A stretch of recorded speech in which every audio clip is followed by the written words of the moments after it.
Welcome to Still Moments. My name is Paula. Thanks for joining me today.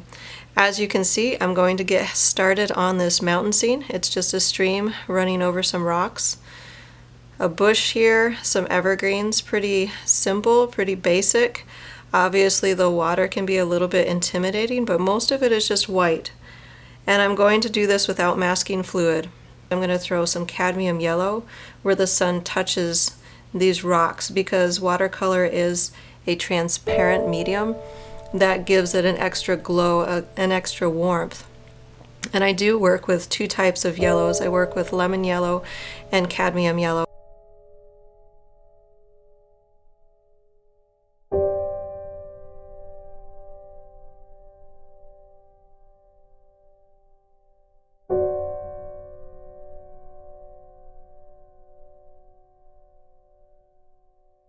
As you could see, I put some water drops in there and I used a damp brush, damp clean brush, and you can pull off if you need to save some of those white, maybe I didn't want it so yellow, and create variations in your value. So next I would take some lemon yellow and I'm going to go ahead, since I'm on yellows, I'm going to bring that back in here.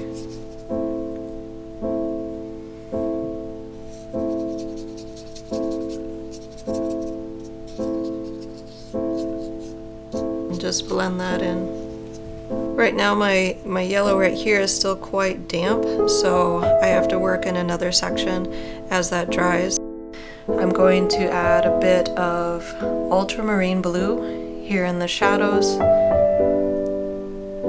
and go ahead and get some color in there. And like I said, just dry off your brush on a bit of paper towel to the side here, and you can pull off sections if you want that look as well.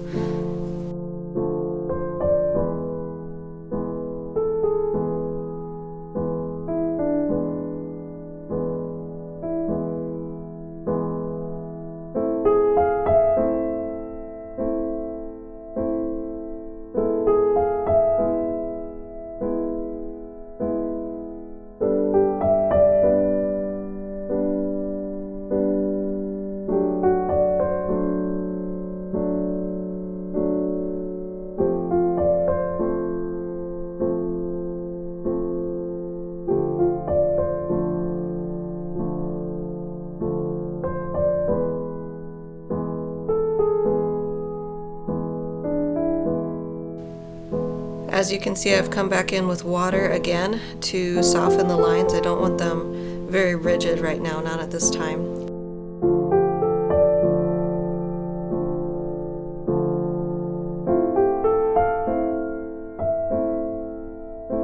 One thing to remember about reference photos is that a lot of the colors are lost when you take a picture.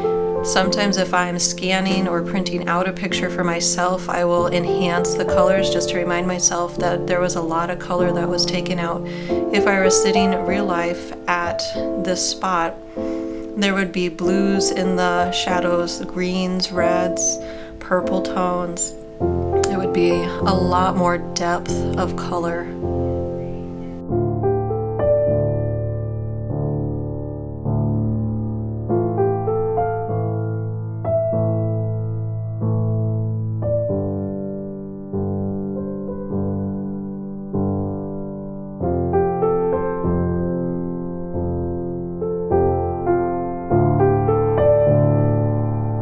So as this dries, I'm going to go ahead and work back here, and this is cerulean blue, and it has a bit of a green in it. It creates a little bit more of a cool blue.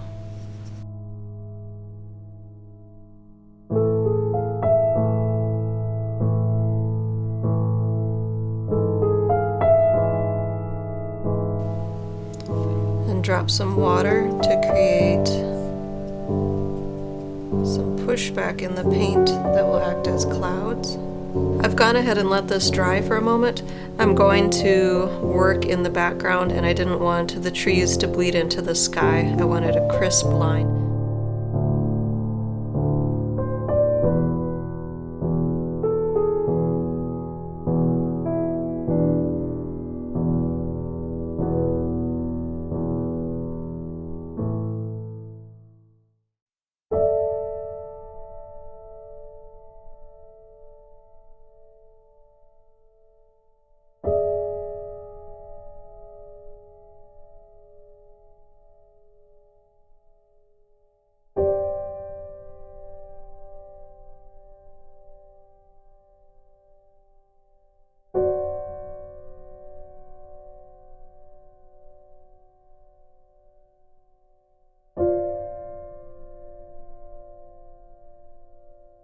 So I switched to a number 2 round to finish the smaller trees in the front.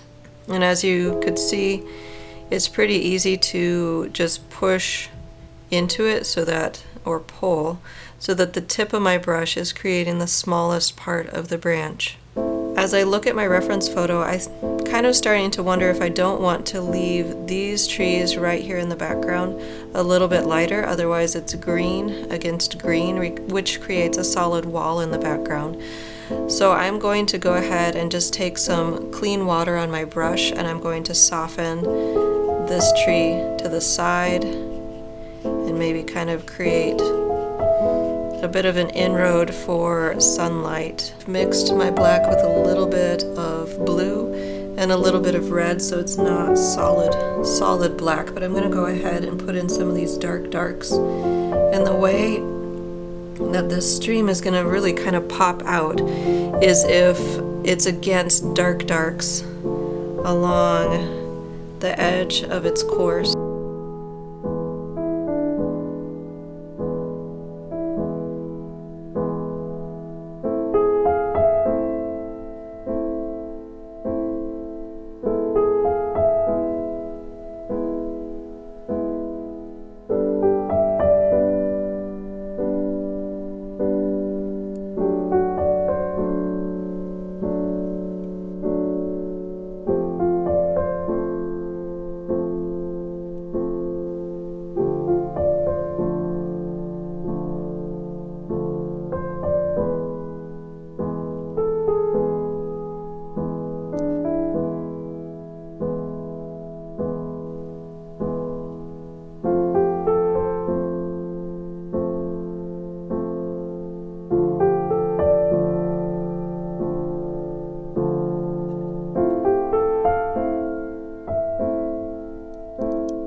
Now that the rocks are dry, I'm going to add some reds and browns. I'm going to put on this top rock cadmium red. It's a little bit of an orange red.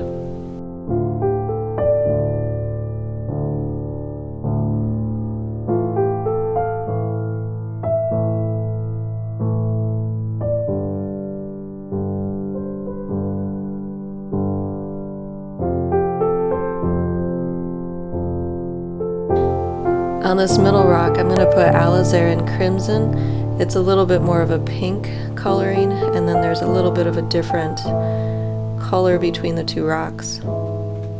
And again, down here on this lower rock, I'm going to add some cadmium red again and some burnt sienna. So just reds and browns throughout to create a more realistic look as I bring this into a finalized painting.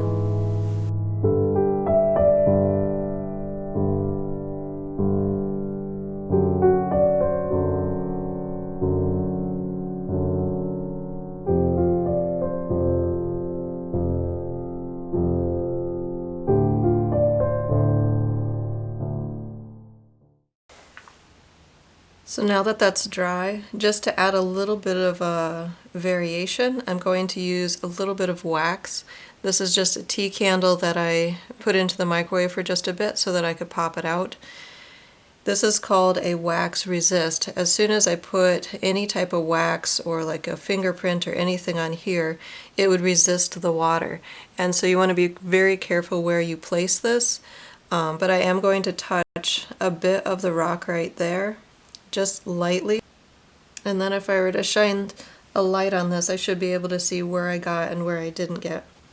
And I'm also going to wax resist in along here, along some of these edges.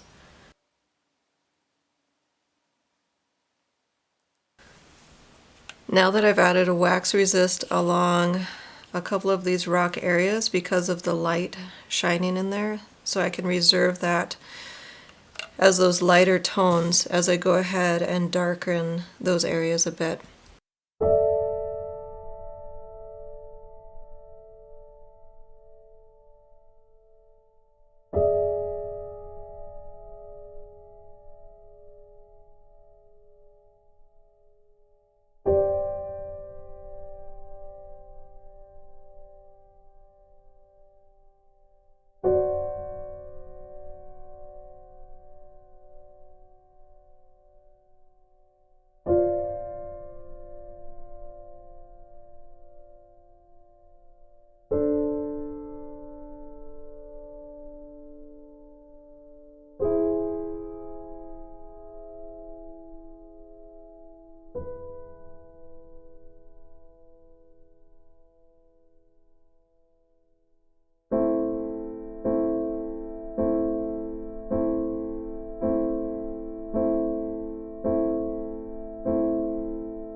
I've gone ahead and added a second layer of wax resist on the front rock and the middle rock here.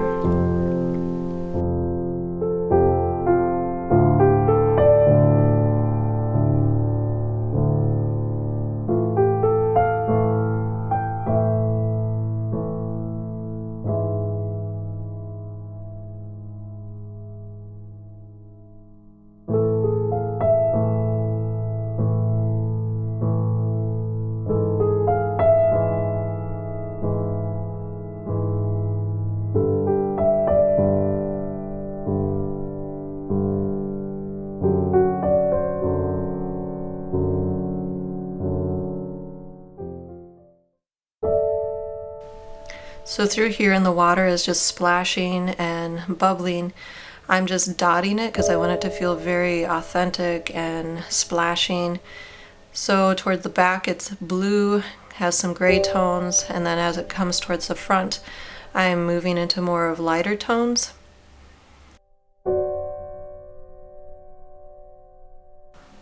Off on the side it's a lot more foam, less splashing. So it seems to be a little bit more rolling, shadows, mostly white still, with depth. So I'm going to do a little combination of curved lines. The color seems to be soft at the edge, so I'll soften towards the edge of my marks, and then I'll also deepen so that it feels like you're looking into a depth.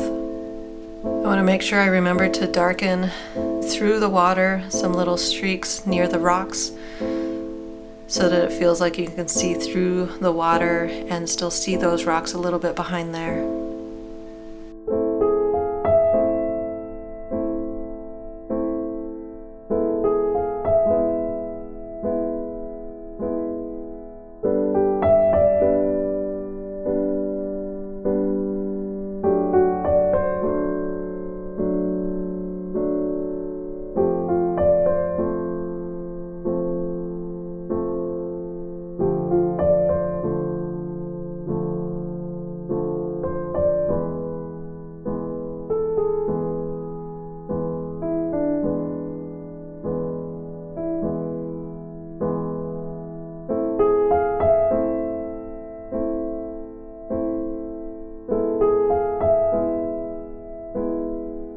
I'm putting in the greens for this bush right here, kind of a lighter. We'll add the sticks on top, coming up through here, and then a darker layer on top to create kind of a shadowing.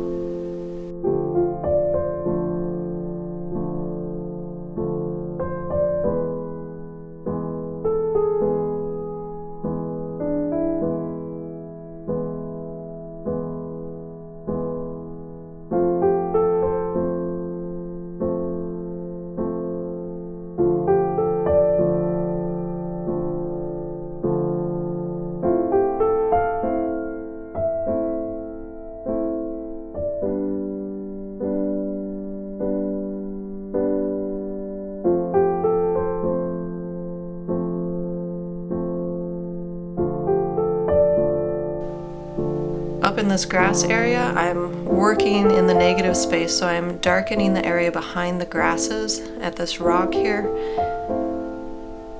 And then I'm going to go ahead and put back in some of that cerulean blue just to give it some different tones back there.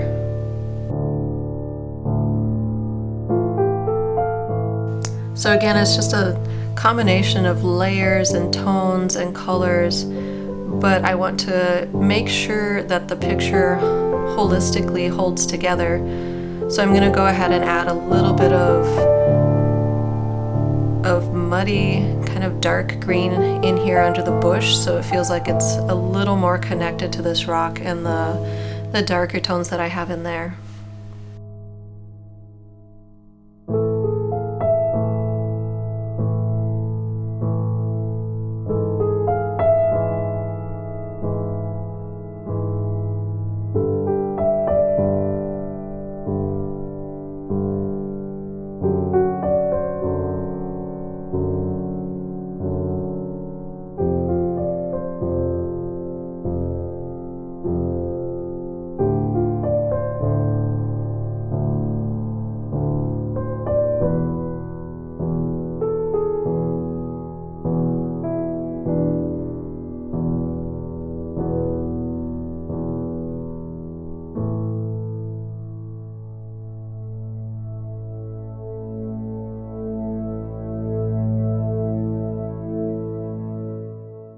I'm going to go ahead and finish right there.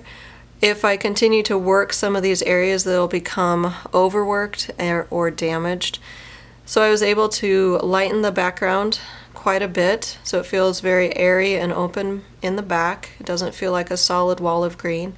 There is wax resist on this rock just to give it a light texture. I tried 2 layers of wax resist, so it created 2 types of values on this rock, and there's also a wax resist on this rock. You can see it right here in the light tones that it reserved. For the water, in this area I just created rolling dots is what I'd kind of call that. So it was darker tones, 1 layer, kind of more of a tan or a yellow ochre in this area, just dot and kind of layers, and then just kept it more white up front, and again up here. Off to the side here, it was just kind of rolling lines with depth, because this on this side of it is a lot more just bubbling, foaming. Over here it's splashing. So I wanted to create, you know, just dots, splashing, unpredictable. If I were sitting here at this scene, it would be unpredictable, it'd be constantly changing, so I didn't feel like I needed to exactly copy there or in here with the foaming. As you look at this reference photo, it seems to be more the depth and kind of the rolling shadow that is important right there. So I hope you've enjoyed this process with me. If you've liked the video, hit the like button and don't forget to subscribe, and I hope you'll catch me next time. Thanks for watching.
Now that the rocks are dry, I'm going to add some reds and blues.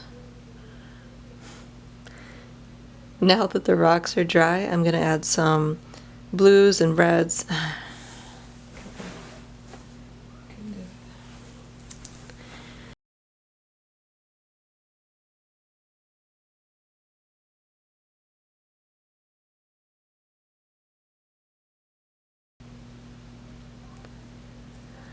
On this middle rock, I'm going to put on some alizarin crimson. It's a little bit more of a pink tone. On this middle rock, I'm going to put alizarin crimson. On this middle rock, I'm going to put alizarin crimson.